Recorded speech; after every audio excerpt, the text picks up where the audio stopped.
जलियांवाला बाग हत्याकांड के 100 साल पूरे होने के मौके पर कांग्रेस अध्यक्ष राहुल गांधी आज अमृतसर के जलियांवाला बाग पहुंचे। उन्होंने वहां शहीद स्मारक पर शहीदों को श्रद्धांजलि दी। इस दौरान पंजाब के मुख्यमंत्री कैप्टन अमरिंदर सिंह और पंजाब के मंत्री नवजोत सिंह सिद्धू भी उनके साथ मौजूद रहे। जलियांवाला हत्याकांड के 100वीं बरसी पर राहुल गांधी वहां पहुंचे और इस दौरान वहां पर श्रद्धांजलि अर्पित की। जो शहीद हुए थे इस गोलीकांड में 100 साल पूरे हो चुके हैं और इस मौके पर राहुल गांधी वहां शहीदों को श्रद्धांजलि अर्पित करने के लिए पहुंचे। इससे पहले भारत में ब्रिटिश उच्चायुक्त डोमिनिक ऑस्थॉट ने भी जलियांवाला बाग पहुंचकर इस हत्याकांड में शहीद हुए स्वतंत्रता संग्राम सेनानियों को श्रद्धांजलि दी। जलियांवाला बाग हत्याकांड के 100 साल पूरे होने के मौके पर अमृतसर ही नहीं देश भर में कई कार्यक्रम किए जा रहे हैं।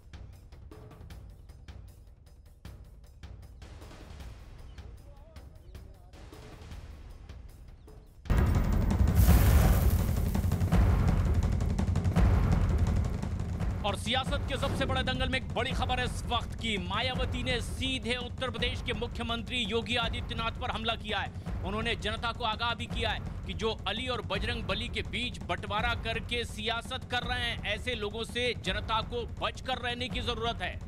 मायावती ने ट्वीट कर सीधे योगी आदित्यनाथ पर यह हमला किया है।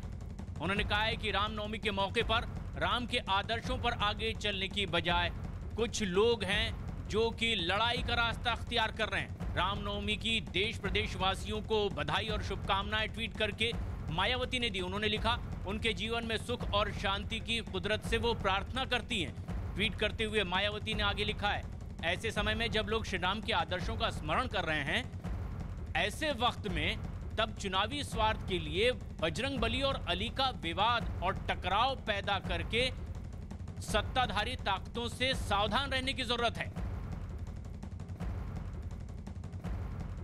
अजीत सिंह हमारे सहयोगी इस वक्त फोन लाइन पर मौजूद हैं। अजीत, जहां योगी आदित्यनाथ ने अपने बयान में कहा था कि अगर कुछ लोगों को अली पर विश्वास है तो उन्हें बजरंग बली पर भरोसा है, लेकिन अब अली और बजरंग बली का मसला लगातार सियासी मुद्दा बनता जा रहा है, और क्या उसी को ध्यान में रखते हुए मायावती का यह पलटवार योगी पर? बिल्कुल प्रधान, मायावती ने सोच समझ कर ये पलटवार किया और आज रामनवमी का दिन है और अयोध्या में एक तरफ भगवान राम के जन्म की जो आज तैयारी की जाती है वो कार्यक्रम चल रहा है, संतों का सम्मेलन चल रहा है। इस वक्त मायावती ने करारा प्रहार ट्वीट के माध्यम से उत्तर प्रदेश के सीएम पर किया और उन्होंने कहा कि जो लोग अली और बजरंग बली की बात करते हैं और चुनावी स्वार्थ हेतु टकराव पैदा करते हैं, ऐसी ताकतों से सावधान रहना होगा। क्योंकि मायावती भी जब से सोशल मीडिया पर एक्टिव हुई हैं प्रशांत, लगातार ट्वीट के माध्यम से सरकारों पर हमला करती नजर आ रही हैं। तो निश्चित तौर पर आपने कल देखा होगा कि मेनका गांधी ने जिस तरीके कहा था कि हमें मुसलमानों का वोट नहीं चाहिए, हम उनके बिना जीत रहे हैं, लेकिन बाद में काम के लिए हमारे पास कोई ना आए। तो निश्चित तौर पर पोलराइजेशन और ऐसी जो राजनीति है उत्तर प्रदेश में वो बहुत तेजी से देखने को मिल रहा है, क्योंकि पहले चरण का चुनाव समाप्त हो चुका है, दूसरे चरण का चुनाव करीब में है। तो निश्चित तौर पर ये जो ट्वीट है मायावती का मुख्यमंत्री और बीजेपी के ऊपर सीधा प्रहार है कि आप अली और बजरंग बली की बात करते हैं, लोगों को सावधान करने की कोशिश किया, साथ में बधाई दी।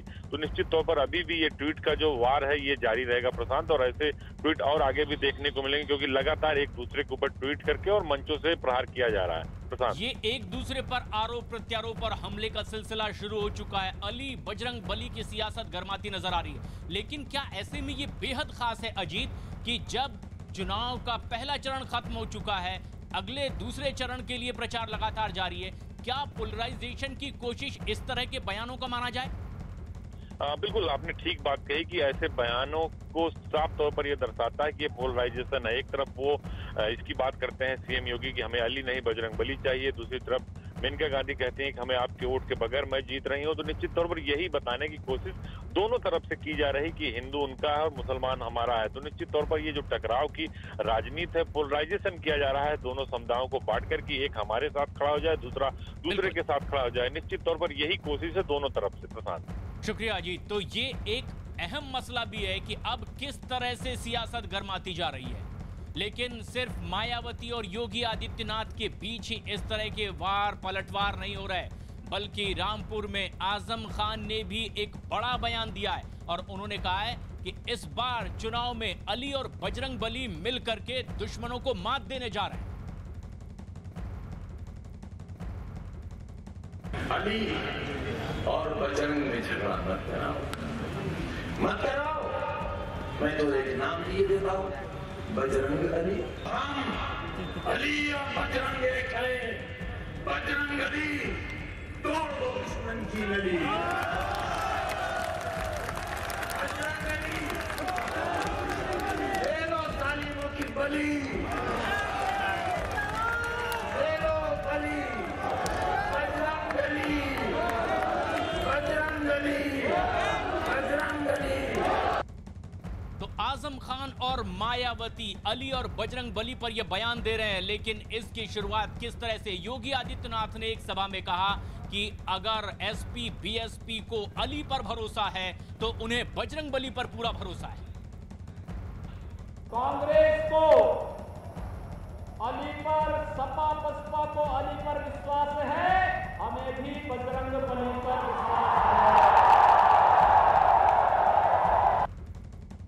और ऐसे में जबकि चुनाव में अली और बजरंग बली का मुद्दा गर्माता जा रहा है, रिपोर्ट भी तलब की गई है कि क्या आखिर इस तरह के बयान आचार संहिता का उल्लंघन है। और ऐसे में मायावती ने भी अपने बयान पर खेद जताया है। उन्होंने भी यह माना है कि इस तरह का बयान सामने नहीं आना चाहिए। योगी आदित्यनाथ को भी उनके इस बयान पर नोटिस भेजा गया और मुस्लिम वर्ग से वोट की अपील करने पर मायावती से भी जवाब तलब किया गया था। इलेक्शन कमीशन ने नोटिस जारी कर इनसे जवाब मांगा कि आखिर किस आशय से इस तरह के बयान दिए गए और क्या यह आचार संहिता का उल्लंघन नहीं है और क्या इन पर कार्रवाई नहीं होनी चाहिए। आखिरकार मायावती ने अपने उस बयान पर खेद जताया है जो उन्होंने कुछ दिन पहले दिया।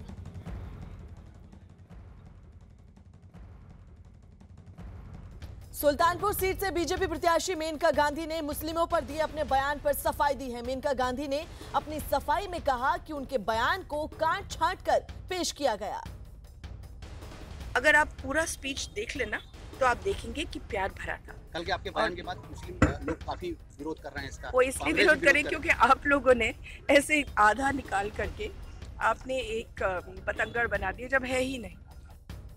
इससे पहले मेनका गांधी का एक ऐसा ही वीडियो सामने आया था जिसमें वो वोट के लिए मुस्लिमों को धमकाती नजर आई। बताया गया कि इस वीडियो में बीजेपी प्रत्याशी मेनका गांधी वोटों की सौदेबाजी करती भी दिखी। मेनका गांधी ने यह बयान प्रचार के दौरान मुस्लिम आबादी वाले एक इलाके में दिया। मैं जीत रही हूँ, लोगों की मदद, लोगों की प्यार से मैं जीत रही हूँ। लेकिन अगर मेरी जीत मुसलमानों के बिना होगी तो मुझे बहुत अच्छा नहीं लगेगा, क्योंकि इतना मैं बता देती हूँ कि फिर दिल खट्टा हो जाता है। फिर जब मुसलमान आता है काम के लिए, फिर मैं सोचती हूँ कि नहीं रहने ही दो, क्या फर्क पड़ता है। आखिर नौकरी सौदेबाजी भी तो होती है। बात सही है कि नहीं? बीजेपी अध्यक्ष अमित शाह ने छत्तीसगढ़ में हुई बीजेपी विधायक भीमा मंडावी की हत्या को लेकर सवाल उठाए हैं। अमित शाह के मुताबिक बीजेपी विधायक की हत्या के पीछे राजनीतिक षड्यंत्र की बू आ रही है। इतना ही नहीं, बीजेपी अध्यक्ष ने भीमा मंडावी की हत्या की सीबीआई से निष्पक्ष जांच की मांग की है। भीमा मंडावी के हत्या की जितनी डिटेल बाहर आती जाती है, उसका जैसे जैसे अभ्यास करते हैं, ये कोई सामान्य घटना नहीं लगती। इसके अंदर एक राजनीतिक षड्यंत्र की बू आती है। और मैं आज इस सभा के अंदर राज्य के मुख्यमंत्री को कहना चाहता हूं कि अगर आपको कुछ छुपाना नहीं है, आपको कुछ छुपाने के लिए नहीं है, तो भीमा मंडावी की हत्या की जांच सीबीआई को देकर एक न्यूट्रल जांच करा दीजिए, तो दूध का दूध, पानी का पानी। छत्तीसगढ़ के सीएम भूपेश बघेल ने बीजेपी के आरोपों पर पलटवार किया। सीएम भूपेश बघेल ने पूरे मामले की निष्पक्ष जांच की बात कही। सीएम बघेल ने कहा कि लोकसभा चुनाव की वजह से आचार संहिता लगी हुई है, इसलिए चुनाव आयोग को पत्र लिखकर जांच की अनुमति मांगी गई है। उनके मुताबिक जैसे ही जांच की अनुमति मिलेगी, वैसे ही मामले की न्यायिक जांच का ऐलान कर दिया जाएगा। भीमा मंडावी जी के मौत का हम सबको अफसोस है, दुख है, और जांच की मांग किया जा रहा है। हम जांच कराना चाहते हैं क्योंकि आचार संहिता लगा हुआ है और इसलिए निर्वाचन आयोग को हमने पत्र भेजा है कि वो अनुमति मिले उसके बाद जांच की घोषणा करेंगे। न्यायिक जांच की अनुमति हमने मांगी है। भोपाल लोकसभा सीट पर कांग्रेस के दिग्गज नेता दिग्विजय सिंह के खिलाफ बीजेपी केंद्रीय मंत्री उमा भारती को अपना उम्मीदवार बनाने की तैयारी में है।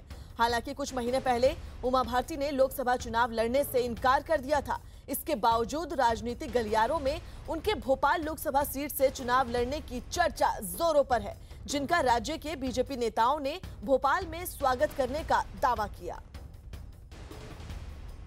जो भी पार्टी निर्णय करने वाली है वो हमको स्वीकार है, हम स्वागत करेंगे उनका भी, क्योंकि हमारी नेता है, राष्ट्रीय नेता है। कोई भी आता है, भारतीय जनता पार्टी भोपाल में चुनाव जीतेगी और इसलिए भी जीतेगी क्योंकि भारतीय जनता पार्टी का एक एक कार्यकर्ता ही प्रत्याशी है, चाहे वो मतदान केंद्र का हमारा छोटा सा कार्यकर्ता ही क्यों ना हो। वहीं कांग्रेस ने अब तक भोपाल सीट पर बीजेपी का उम्मीदवार तय नहीं होने पर तंज कसा और सीट पर अपनी जीत का दावा किया। उमा भारती जी घोषित कर चुकी थी कि 1.5 साल का वो संन्यास ले रही हैं। हर व्यक्ति डर रहा है। आदरणीय दिग्विजय सिंह जी के सामने चुनाव लड़ने से बौखला गई है बीजेपी और उसके चलते शिवराज सिंह चौहान हो, उमा भारती हो, तोमर हो, सभी मना करते और भागते नजर आए थे। कोई भी आ जाए, इस बार भोपाल से आदरणीय दिग्विजय सिंह जी जीतेंगे और कांग्रेस का झंडा यहाँ लहराएगा। बीजेपी का साथ छोड़कर कांग्रेस का दामन थामने वाले शत्रुघ्न सिन्हा ने पटना में राबड़ी देवी से मुलाकात की और साथ ही दावा किया कि पटना साहिब से वो रिकॉर्ड मत से जीत दर्ज करेंगे। हालांकि शत्रुघ्न सिन्हा ने कहा कि रविशंकर प्रसाद से उनके पारिवारिक संबंध हैं और कोई व्यक्तिगत दुश्मनी नहीं है। कांग्रेस ज्वाइन करने के बाद शत्रुघ्न सिन्हा पहली बार पटना पहुंचे हैं। रविशंकर प्रसाद को कितनी बड़ी चुनौती मानते हैं आप? नहीं, मैं चुनौती किसी को भी मानूंगा, सब अपने परिवार के ही हैं। लोकतंत्र में सबको अधिकार है चुनाव लड़ने का। अच्छे आदमी हैं, मैं उनको फैमिली फ्रेंड की तरह देखता हूँ, तो मैं उनके किसी व्यक्ति विशेष की तरह नहीं। मैं तो आदर्शों पे जा रहा हूँ, सिद्धांतों पे जा रहा हूँ, सच्चाई पे जा रहा हूँ। इस सीट पे पटना की जनता का बहुत आशीर्वाद मिला है मुझे। इस बार तो पूरे देश में सबसे ज़्यादा वोट शेयर मार्जिन हमारा ही था। राहुल गांधी प्रधानमंत्री बनेंगे? अरे प्रधानमंत्री तो देखिए, ये तो हालात बना देगी। प्रधानमंत्री जो है, प्रधानमंत्री बनना कोई बहुत बड़ी बात नहीं, कोई क्वालिफिकेशन है, कॉलेज की डिग्री भी नहीं चाहिए। आप जानते हैं डिग्री का क्या मतलब है, आज क्या हल्ला हो रहा है। ये तो आप भी बन सकते हैं प्रधानमंत्री और मैं भी बन सकता हूँ प्रधानमंत्री, बशर्ते कि हमारे पास संख्या हो, संख्या बल हो, नंबर्स हो, तो क्यों नहीं बन सकते? कोई भी बन सकता है। रविशंकर प्रसाद ये कहते हैं कि अब पटना साहिब का आवाज खामोश नहीं रहेगा। अच्छी बात है। मैं तो चाहता हूँ कि पटना साहब की जनता की आवाज़ क्या पूरे देश की जनता कभी खामोश ना हो। जब भी जोर जुल्म हो, ज्यादती हो, नाइंसाफ़ी हो, अन्याय हो, उसके खिलाफ आवाज़ उठाए, खामोश ना हो।